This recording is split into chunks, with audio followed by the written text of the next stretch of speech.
Alitaan sa Starbucks. Kapartner ang new Surf Liquid Detergent, Clear Anti-Dandruff Shampoo at Pond's White Beauty. Karoon daw ng billboard sa EDSA na ang suot underwear. Tanong, gusto mo bang makita si Robin Padilla na naka-underwear sa isang billboard? Halika dito. Hindi! Bakit?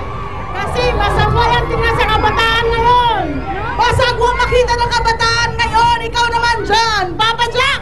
Showbiz issue, mga kaibigan. Glyza De Castro, ayaw pang magka-boyfriend dahil sa pamilya. Ang tanong, kung ikaw si Glyza, ha? Handa ka bang magpaliban ang iyong love life para sa iyong pamilya? Ha? Yes or no? Yes! No! Yes! No! Yes! No! Is that true? Ay, Glyza, halika rito, Glyza. Kung ikaw si Glyza, handa ka bang unahin ang pamilya kaysa boyfriend? Mas maganda siguro kung boyfriend. Ay, Diyos ko, Glyza! Mama, ikaw na! Hindi ko na to kaya! Showbiz issue! Hindi pabor si Robin Padilla na magka-boyfriend yung anak niyang si Kylie. Tanong, magpapakasal ka ba sa hindi mo naman naging boyfriend? Yes or no? Yes! No! Yes! No! Yes! No! Is that true? Okay, alika dito kapatid. Alika dito. Anong sagot mo? Yes or no? Yes, for me kasi Muslim kami. Kahit ano, parental yung ano namin. Yung Okay! Sample pa lang yan. Sample pa lang yan ang ating pag-uusapan ng ngayong umaga. Ito po ang ating issue number 1. Si Jason Ivler nagpa-party sa kulungan. Ito ang senaryo. Latag! Jason Ivler nagpa-party sa kulungan. Noong nakaraang taon ay lumabas ang mga litrato ni Jason habang nagko-concert ito sa loob ng kulungan.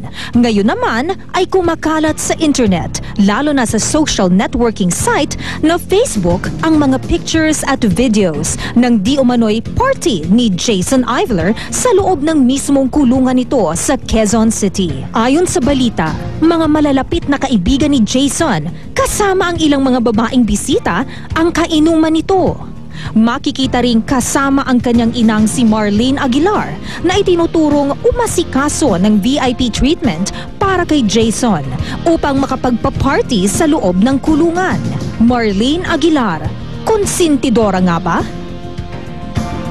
Alright mga kaibigan, kasama ko rin si Flor. Flor, si Marlene ba ay, ayan, konsentidora ba siya? Doon sa napanood natin? Opo, konsentidora po siya.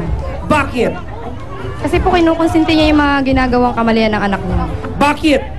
Kagaya po sa akin, sa sitwasyon ko bilang ina, yung anak ko po kinukonsinti ng asawa ko. Sa anong paraan?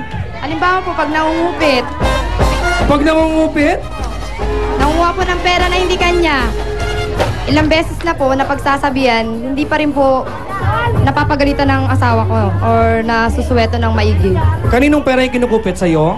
Minsan po sa akin, sa magulang ko rin po, Mama, may mga ganun talaga. Oo. Ayan, issue pa lang yan ng pangungupit, ha? Marami tayong makakausap ngayong umaga na iba-iba ang talagang kanilang mga kasong kinakaharap. At malapit ito sa puso ng mga artista. Base sa ating mga narinig, ang issue lang naman dyan, Papa Jack, dapat bang isisi sa magulang ang kinahinatnan ng anak?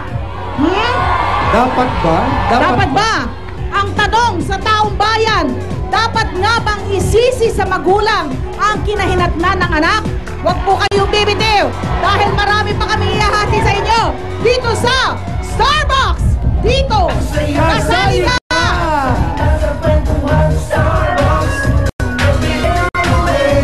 Starbucks!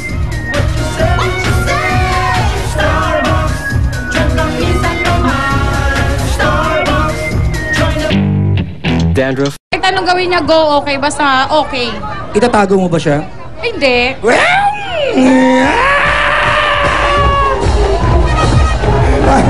Sasamahan ko siya kahit sa kulungan, kahit saan. Gusto ko dora ako eh. Sasamahan sa kulungan. Napakahirap talaga! Napakahirap! napakahirap, napakainit. Pero Papa Jack, wala pa yan. Dadagdagan pa natin ang kontrobersiya. Oo nga. Papainitin po natin ang ating usapin dahil ipakikilala na po natin kung sino ang panauhin na makakasama po natin ngayong umaga. Let's watch this. Matapang, Pag nakalaya ang anak ko, ipakukulong ko kayong lahat. madrama, Nung nagmamarcha po ako, some people would stop me and hug me and kiss me. Poor people with nothing would offer me food kasi nakikita nilang nagmamarcha ako for Jason. mapagpanggap, Totoo po ba na minsan sa mga interview ninyo, hinahaluan nyo ng arte para magmukhang emotional kayo sa telebisyon? Miss Marlene, don't lie to me. Yes or no? Yes! Yes! mapagmahal nga bang ina?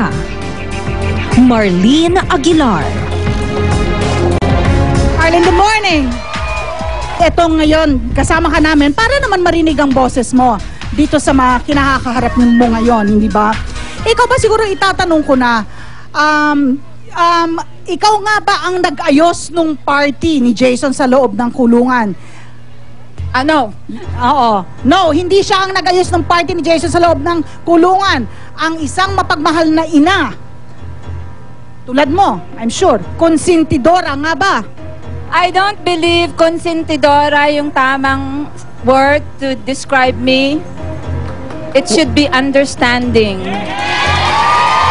Okay, ang ating pinag-uusapan po ngayong umaga, dapat bang isisi sa magulang ang kinahinatnan ng anak? Sasagutin po yan ni Marlene Aguilar sa pagbabalik po ng Starbucks.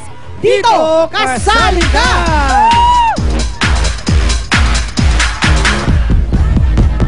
Ang saya ng usapan, salina sa kwento.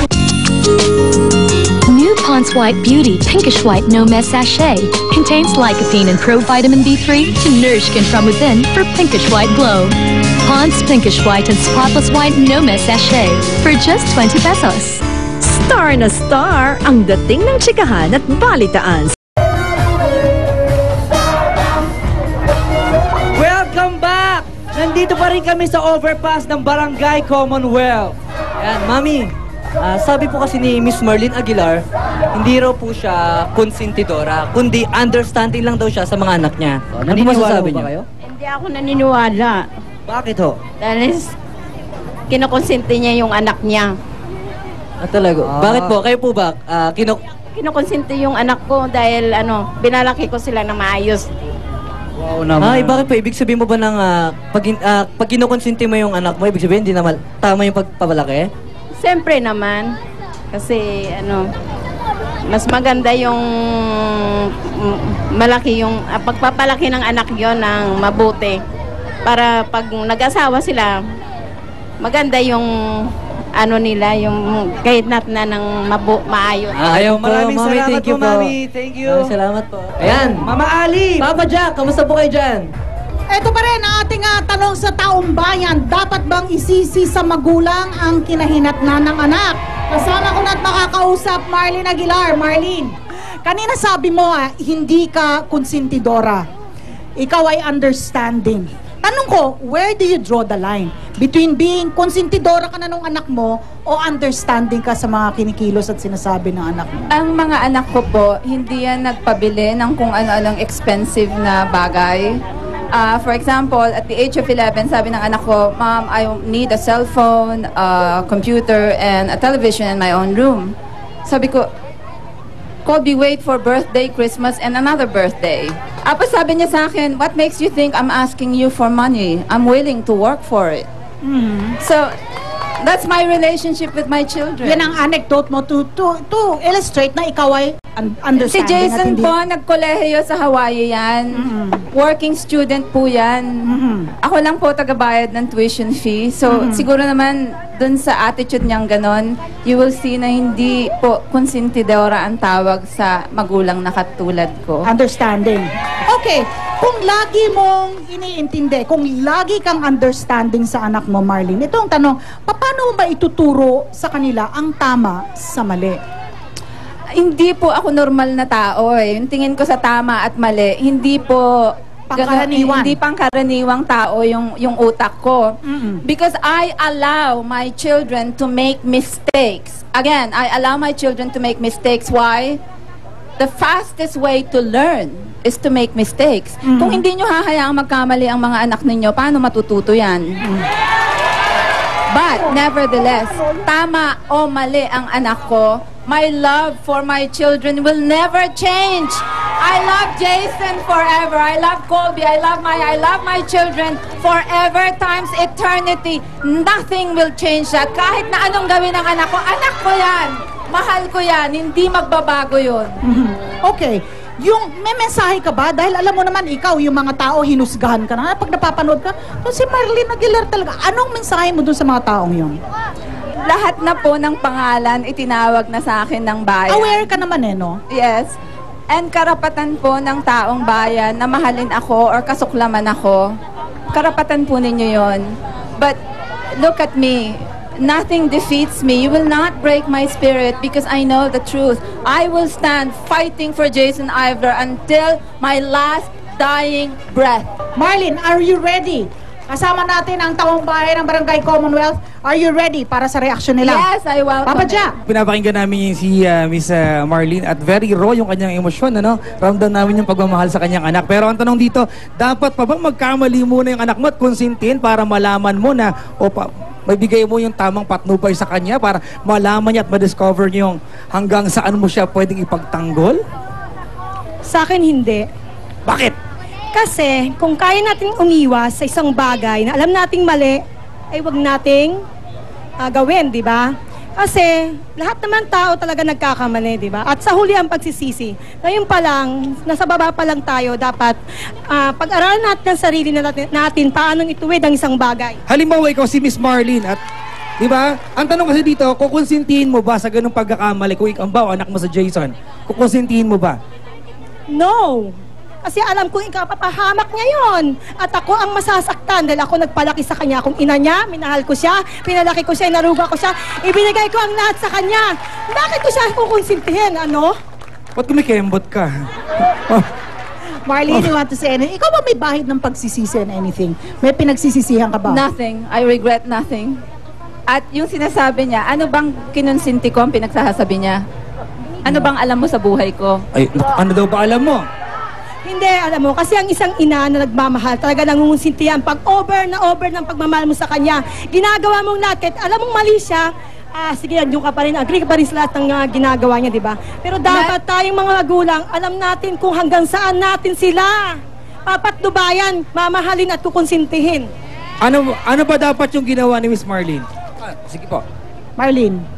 Let me tell you something, everyone. There is only one kind of love. And that is pure love. That is unconditional love. Ibig sabihin, hindi pure yung love mo. No. Kasi, alam mo ba, ang taong sobrang magmahal na pupunta sa kapahamakan yan, dapat kaya natin mag-control. Ang puso natin, nag-iisa lang yan. Dapat lagi tayong nasa itaas. Ayun ang isipin natin para hindi tayo masyadong mapahamak sa hindi maganda. Tumayo na si Marlene. Ayan na, oh. Tumayo na. Mga kababayan. Ayan na. Sino ba ang mukhang may mas pagkakamali sa dalawa? Mukha ba akong miserable? Mukha ba akong may pagsisisi? Sino sa amin dalawa ang mukhang may pagsisisi? Ay, nako, we could just go on and on and on with Marlene Aguilar. Pero eto na, final take na lang, Marlene. Doon sa issue na tanong natin sa taong bayan ngayong umaga, dapat nga bang isisi sa magulang ang kinahinatnan ng anak? My personal opinion, hindi po. Kasi wala po akong sinunod sa sinabi ng mga magulang ko. Lahat po ng sinabi ng magulang ko, sinuway ko. So pagdating sa pagpapalaki sa anak mo, but the other side is, yes. Dapat sinisisi din ng magulang. Dalawa yung sagot ko. Oo. Sinisisi din dapat ang magulang. Kasi the child is a reflection of the parent. Salamin ka ng, yung anak, salamin niya ang magulang niya. So, reflection siya. So, tama po kayong lahat. Eto lang po yung mensahe ko sa mga magulang din katulad ko, lalo na yung mga ina. There was a time when, syempre, teenager si Jason, Suwail. Eto po, sabi ko sa kanya, Jason, no matter what happens, right or wrong, you're better off with me than without me. Because once you lose me, then you are lost in this world. So wag niyo pong iwanan ng mga anak niyo kung kayo'y ina. Ano man po ang mangyari, dapat patnubayan niyo sila. Thank you very much for the honesty, Marlene Aguilar. Dito lang yan sa pagbabalik ng Starbucks. Dito, kasali ka! Thank you very much. Thank you.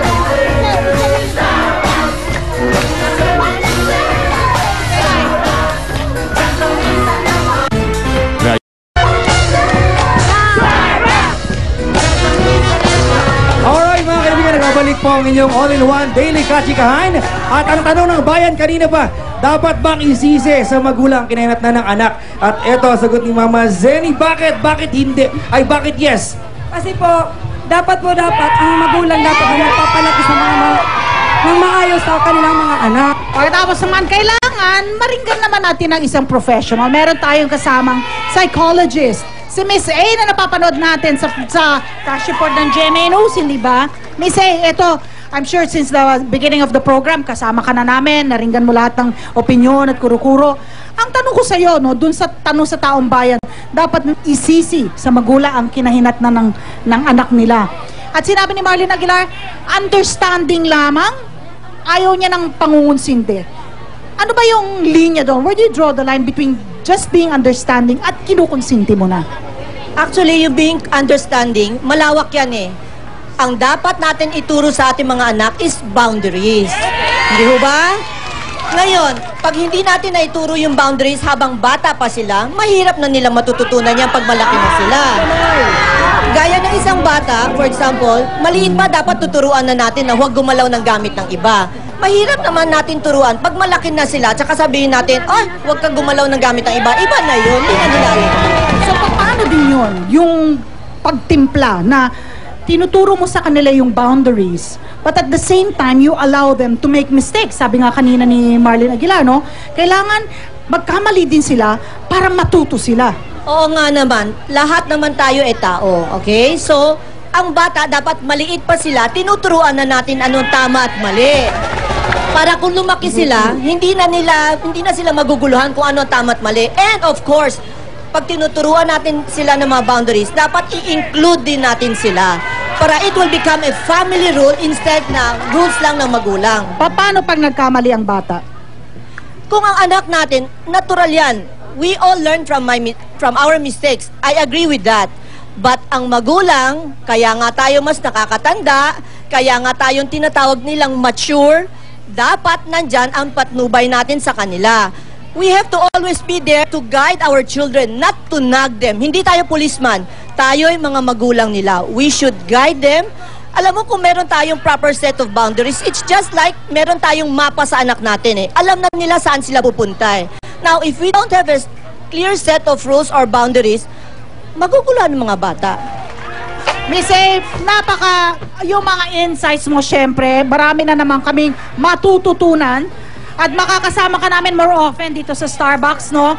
Thank you very much. Pasalamatan po natin si Miss A, life coach. Napapanood po siya sa flashbook ng GMA News TV. Ngayon naman, pumunta muna tayo sa isang napakagandang portion at sa mga nilalang po na nakipag-participate sa atin dito po sa Barangay Commonwealth. Sino kaya ang tatanghaling Star of the Box ngayong araw na ito? Ayan, eto na, pipiliin natin kung sino yung totoo, tapat at tumatak ngayong umaga. Sino yan? Ayan, tawagin natin si Lay. Ikaw ang aming Star of... At tatanggap ka ng mga premyo mula sa Starbucks. Lay ang ating Star of the Box. Ay, nako. Papa Jack, alright, ano ang opinion mo? Ano ang final take mo sa ating mga pinag-usapan today? Mama kung maganda ba ang pangungonsinti o hindi, siguro kung ang pangungonsinti mo ay nagre-resulta ng pagkakapanakit ng ibang tao, maybe you have to back off a bit. Pero pag dumating yung pagkakataon na yung pangungonsinti mo ay nakakapagdulot ng positibong epekto sa buhay ng iyong mahal, then go all the way. Okay. Thank you very much, Papa Jack. At kung ako naman po ang tatanungin, di ba po pag meron tayong nakilala na kung sino man tao man o may edad na at mabuti yung kanyang asal, ako ang lagi kong sinasabi, alam mo, ang bait mong bata ka, pinalaki ka ng tama ng magulang mo. Okay? Pag ganun, pag may mabuting tao, ang credit goes to the parents, no? Na pinalaki ng tama yung magulang. On the other hand, kapag meron naman sutil o masama yung ugali, oo, merong pwedeng isisi sa magulang to a certain extent. Kung medyo wala pa sa tamang pag-iisip yung bata o tamang edad. Pero as you grow older, you have to take charge, di ba? Na yung mga kinikilos mo at inaasal mo, tama na. Tama na yung pagsisisi sa magulang. Okay, hindi sila naging magulang, pero ito na, buhay ko na to. Kailangan ko nang itama yung aking landas. Okay, ngayon naman, dun sa napariwara yung bata mo, yun nga, in extreme cases, sabihin mo, ilagay mo yung sarili mo sa lugar ni Marlene Aguilar na naakusahan yung anak mo ng isang mabigat na krimen. Ang may magulang ba na iiwan sa anak? Lalo na ang ina. Ako, God forbid, hindi ako malagay sa lugar na yan, ano? Pero, bilang ina, hindi ko pwedeng iwan. Iwan na ng lahat ng anak ko. Iwan na ng kaibigan, ng kabarkada, ng lipunan. Ng lahat na, iwan na ng anak ko. Pero ang ina, hindi may iwan ng anak.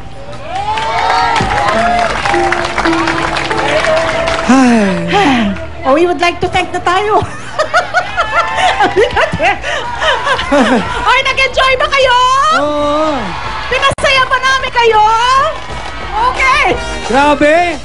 Hindi ko inasahan na ganong katindihan tatak sa akin ang ating episode ngayon. Okay, pasasalamatan natin Naomi Jewelry and Olive C.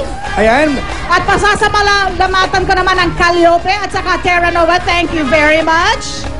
Ito po ang una sa ating trio panalo. Starbucks, kasunod na ang Valley Feud. At susunod ang Kitchen Superstar. Yeah, isang mainit masayang kwentuhan na naman ating ihahatid na bukas. Papa Jack. Siyempre ba mga kaibigan, kasama ang mga taga-Barangay Commonwealth. Kaya't magsama-sama ulit tayo bukas sa Navotas. Kasama din po ang kambal, si MM at si MJ mga kaibigan. Ako po, si Papa Jack. Good morning po. At bago natin kalimutan, kaarawan ng director natin ngayon. Happy birthday, Direk! Napakatalino, napakabuting director natin. Very talented, mahal na mahal ang kanyang nanay. Direk Louie Ignacio, happy birthday! Happy birthday! At ako naman po si Mama Ali. Kaya naman mga taong bayan here and everywhere, kwentuhan ulit tayo bukas dahil ang issue na mga sikat, issue nating lahat. Dito yan sa Starbucks. Dito, kasali ka! Kasali na sa kwentuhan, Starbucks. Every day on the way, Starbucks. What you say, what you say, Starbucks. Diyan kami sa naman, Starbucks. Join the fun, everyone. Starbucks, dito, kasali ka!